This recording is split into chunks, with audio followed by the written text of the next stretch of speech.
الحمد لله وكفى والصلاة والسلام على سيد الأنبياء والمرسلين أما بعد فأعوذ بالله من الشيطان الرجيم بسم الله الرحمن الرحيم وعلم آدم الأسماء كلها ثم عرضهم على الملائكة فقال أنبئوني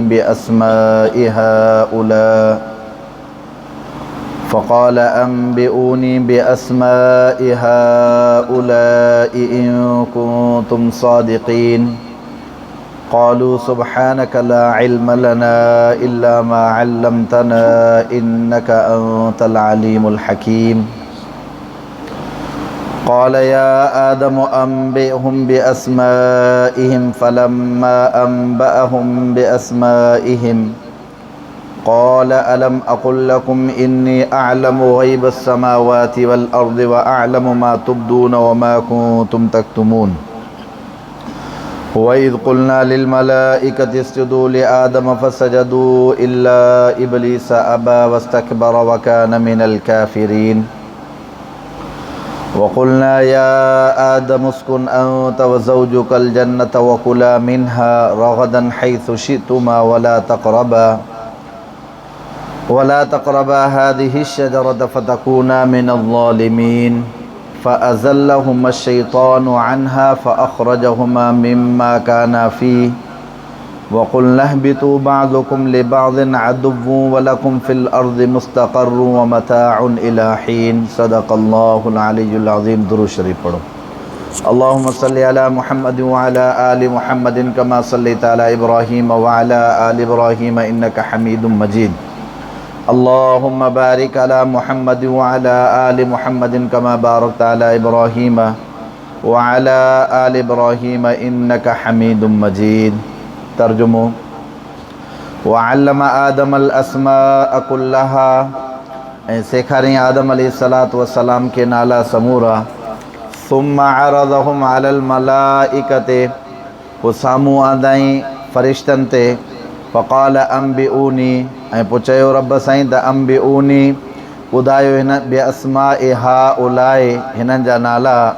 إن كنتم صادقين अगर तव्हां सचा आहियो قالوا سبحانك لا علم لنا चयो उन्हनि फरिश्तनि पाक है अव्हांजी ज़ात ला इल्म लना नाहे असांखे का ॼाण इल्ला मा अल्लमतना मगर जेको तव्हां असांखे सेखारियो इन्नक अंतल अलीमुल हकीम बेशक अव्हांजी ज़ात ख़ूब ॼाणींदड़ आहे हकीम हिकमत वारी आहे पके कम वारी आहे क़ाल या आदम चयो अल्लाह तबारक व ताला हज़रत आदम खे ए आदम अंबिहुम बिअस्माइहिम ॿुधाए तूं हिननि खे नाला उन्हनि जा फलम्मा अंबअहुम बिअस्माइहिम पोइ जॾहिं खेनि ॿुधाईं उन्हनि जा नाला क़ाल अलम अकुल लकुम त फरमायो रब साईं अलम अकुल लकुम छा न चयो हो मां तव्हांखे त इन्नी आलमु बेशक मां ॼाणां थो ग़ैब समावाति वल अर्ज़ आसमान ज़मीन जे ॻुझ खे व अअलमु मा तुबदून ऐं मां ॼाणां थो मा तुबदून जेका शइ तव्हां ज़ाहिर कयो व मा कुंतुम तक्तुमून या जेका शइ तव्हां लिकायो हिन खां अॻु में रुकू जे शुरू जे अंदरि हज़रत आदम अलैहिस्सलाम जी तख़लीक़ वारो मामिलो अल्लाह ताला फ़रिश्तनि जे आॾो बयानु फ़रमायो त मां हज़रत आदम खे पैदा कयां थो पोइ फ़रिश्तनि चयो त क़ालू अतजालु फ़ीहा मन युफ़्सिदु फ़ीहा रब साईं तव्हां उनखे पैदा कयो था जेको ज़मीन जे अंदरि वञी करे विगोड़ विझंदो मामलात ऐं मसाइल थींदा या रतो छाण वग़ैरह थींदी पोइ उन्हनि हिकिड़ो जवाबु ॾिनो असां तव्हांजी तारीफ़ बयानु कयूं था असां ई तव्हांजी हमद बयानु कंदासीं पोइ अल्लाह तबारक व ताला उन्हनि खे इहा ॻाल्हि फ़रमाई त क़ाल इन्नी आलमु मा ला तालमून जेका शइ मां ॼाणियां थो उहा तव्हां नथा ॼाणियो हितां अल्लाह तबारक व ताला इंसान जी अञा फ़ज़ीलत बयानु फ़रमाई आहे उहो छाजे करे हज़रत आदम अलैहिस्सलाम जे करे ऐं हज़रत आदम खे जेका अल्लाह ताला फ़ज़ीलत ॾिनी आहे उहा इल्म जे करे वअल्लम आदम अल अस्माअ कुल्लहा अल्लाह ताला हज़रत आदम अलैहिस्सलाम खे जेके बि शयूं आहिनि उन्हनि जा नाला हाणे ॾिसो हिन में उलमाए मुफ़स्सिरीन जेके बि आहिनि उहो सभु चवंदा त बाबा कहिड़ी शयुनि जा नाला हुया छा हुयो वॾो बस मुबाहिसो आहे सिर्फ़ु जेकॾहिं इन ॻाल्हि खे असां वठंदासीं त असांजो कलाकु ॾेढ ॿ टे सिर्फ़ु हिन ॻाल्हि जे अंदरि हलंदो ठीकु आहे अल्लाह ताला हज़रत आदम अलैहिस्सलातु वस्सलाम के नाला सेखारिया। मुख़्तलिफ़ अक़वाल जेके चंद आहिनि मशहूर मारूफ़ तव्हां ॾाढो बयानु कयो था। हिकिड़ा उलमा मुफ़स्सिरीन फ़रमाईंदे जेका कुल्ली ॻाल्हि आहे त अल्लाह ताला तमामु जेके बि शयूं आहिनि उन्हनि जे अजनास जेके बि आहिनि उन जे जिन्सनि जी जेका शुरूआति थींदी आहे उहे सभु जो सभु नाला अल्लाह ताला हज़रत आदम अलैहिस्सलातु वस्सलाम खे सेखारे छॾिया, ॿुधाए छॾियऊं त बाबा हीअ शइ आहे, हीअ आहे कुल्ली तौर ते। या हिकिड़े उलमा मुफ़स्सिरीन जो क़ौल इहो आहे त अल्लाह तबारक व तआला जेके हज़रत आदम अलैहिस्सलातु वस्सलाम खे ज़रूरत जी जेके बि शयूं हुयूं, जेके उन जे इस्तेमाल जूं हुयूं या जेके उन जे ज़रूरत जूं हुयूं, जेके उन जे आॾो अचणियूं हुयूं, उहे अल्लाह तबारक व तआला हज़रत आदम अलैहिस्सलातु वस्सलाम खे सेखारियूं। किन त वरी उलमा मुफ़स्सिरीन फ़रमाए त शुरू खां वठी आख़िर क़यामत ताईं जेके बि शयूं अचणियूं आहिनि उन्हनि सभिनी शयुनि जा नाला अल्लाह तबारक व तआला हज़रत आदम अलैहिस्सलातु वस्सलाम खे ॿुधाया ऐं यादि कराए छॾिया या उनखे सम्झाई। पर बहितर क़ौल सभु मुफ़स्सिरीन आहिनि, उन्हनि जा पंहिंजा पंहिंजा क़ौल आहिनि। उलमा मुफ़स्सिरीन जी अक्सर राय इहा आहे त जेका शइ अल्लाह ताला हज़रत आदम जे इस्तेमाल जी हुई अल्लाह ताला उन जे मुतालिक़ हज़रत आदम अलैहिस्सलातु वस्सलाम खे उन जा नाला सेखारिया। छो त क़ौम बल्कीस जे मुतालिक़ बि ईअं ई अचे थो त अल्लाह तबारक व तआला यानी उन्हनि खे बि हर शइ जो लफ़्ज़ आहे, उते बि कुल्हा जो लफ़्ज़ आहे त हर शइ अता फ़रमाई। त उते उलमा मुफ़स्सिरीन फ़रमाईंदा त हर शइ उते बि मुराद आहे, उन मां इहा शइ मुराद त न आहे त हाणे जीअं हर शइ क़यामत ताईं अलाए छा छा अची वियो आहे, जहाज़ अची विया या विया। ज़रूरत जे मातहत जेके शयूं आहिनि अल्लाह ताला उन्हनि जा नाला हज़रत आदम अलैहिस्सलातु वस्सलाम खे सेखारिया। समूरा जेके बि हुया अल्लाह तबारक व तआला सुम्मा अरज़हुम अलल मलाइकते, अल्लाह तबारक व तआला उन्हनि शयुनि खे हज़रत आदम जे उन्हनि जे फ़रिश्तनि जे साम्हूं आंदो। फ़क़ाल अंबिऊनी बिअस्माइ हाउलाए, तव्हां त दावा कयो पिया त असां तव्हांजी तक़दीस ऐं तारीफ़ जे लाइ काफ़ी आहियूं। तव्हां इन इंसान खे पैदा कयो था जेको ज़मीन में वञी करे विगोड़ विझंदो, वञी खून रेज़ी कंदो। हाणे तव्हां इन्हनि शयुनि जा सभिनी जा नाला ॿुधायो।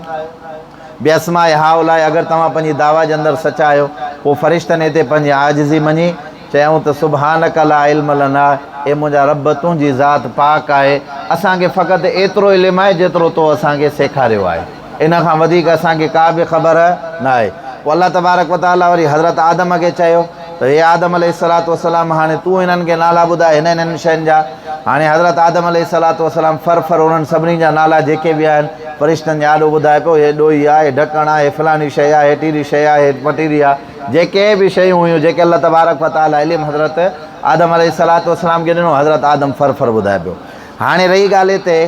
त हिकिड़ो मोतरिज़ हिते एतिराज़ु करे थो त भई अल्लाह तबारक व तआला हज़रत आदम खे त सेखारियो नी, सभिनी शयुनि जो नाले जो इल्मु ॾिनी त भाई हीअ शइ आहे, हीअ शइ आहे, हीअ शइ आहे, पोइ त हज़रत आदम ॿुधाए वेंदो। जेकॾहिं इहा शइ अल्लाह ताला फ़रिश्तनि खे सेखारे आहे त फ़रिश्ता बि चई वञा हा। हज़रत मौलाना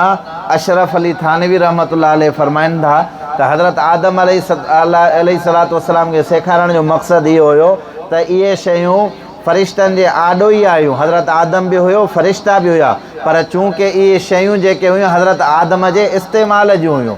उहो उन शइ खे वधीक सम्झे पियो, उन शइ खे जल्दी अख़ज़ करे वरितईं। जेका शइ जंहिं माण्हू जे इस्तेमाल जी हूंदी आहे या जेका शइ उन जे ज़रूरत जे मातहत हूंदी आहे, हिकिड़ो दफ़ो तव्हां फ़ौरन उन शइ जो नालो वठंदो त मिंट तबियत फितरतन उन जी तरफ़ जेका छा थी वेंदी आहे, माण्हू जी पंहिंजो पाण भॼंदी वेंदी आहे, डोड़ंदी वेंदी आहे। इन जे करे अल्लाह तबारक व तआला हज़रत आदम अलैहिस्सलातु वस्सलाम खे फ़रिश्तनि जे मथां हिन इल्म वारी दौलत जे करे ख़ुदा अफ़ज़ल बणायो। ॻाल्हि सम्झ में आई अलाए न?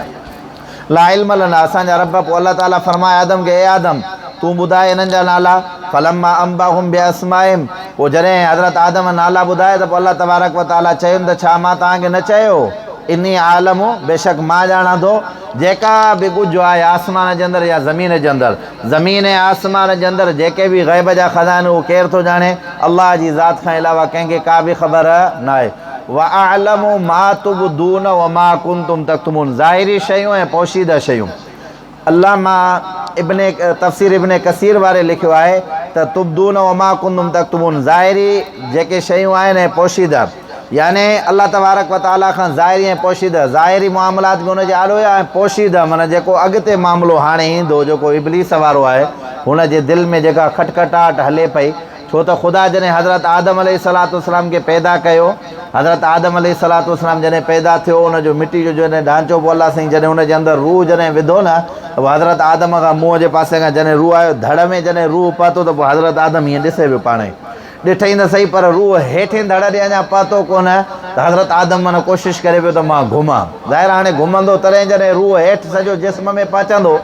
त इन खां अॻु में काफ़ी ॾियारा उहो माना हज़रत आदम अलैहिस्सलाम जे ढांचे खे ॾिसी वञे, हिकु रिवायत जे अंदरि अचे थो इब्लीस वञी सॼो अंदरां घुमी फिरी जाचे अचे पोइ ॾिसां इहो कीअं आहे, तॾहिं इब्लीस खे उन टाइम खां वठी करे उन शैतान खे मरदूद खे इहो हुयो त मां हिन जे मथां ग़ालिब रहंदुमि। ॻाल्हि सम्झ में आई अलाए न? बहरहाल